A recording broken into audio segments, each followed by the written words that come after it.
মেয়ের পরীক্ষা শেষ, আমাদেরও কাজ মোটামুটি গুটিয়ে আছে।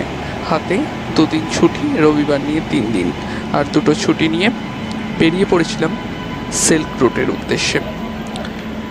7:20-তে ব্যান্ডেল থেকে কামরূপ এক্সপ্রেসে চেপে আমরা সকাল 5:30টার মধ্যে পৌঁছে গিয়েছিলাম এনজিপি স্টেশন।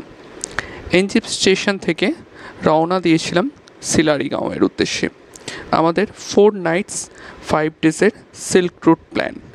প্রথম রাত্রি আমরা ছিলাম সিলারিগাঁওতে, দ্বিতীয় রাত্রি লিংটামে, তৃতীয় রাত্রি জুলুকে এবং শেষ রাত্রি গ্যাংটকে। জুলুক থেকে ছাঙ্গু বাবা মন্দির হয়ে আমরা চলে গিয়েছিলাম গ্যাংটকে। এই ছিল আমাদের ট্রিপ প্ল্যান।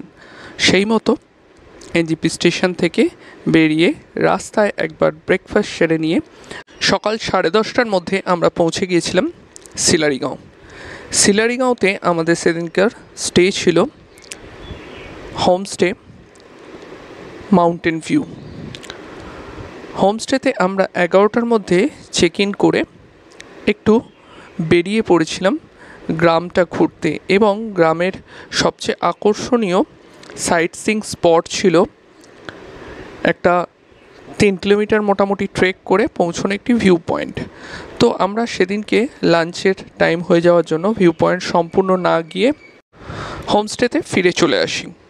এছাড়া আরেকটাও বড় কারণ ছিল যে সেদিনকে ওই ভিউ পয়েন্টের রাস্তাটা সম্পূর্ণ ফাঁকা থাকার জন্য কতটা রাস্তা আর ট্রাভেল করতে হবে ভিউ পয়েন্টে পৌঁছানোর জন্য সেটাও আমরা কাউকে জিজ্ঞাসা করার মতো পাইনি।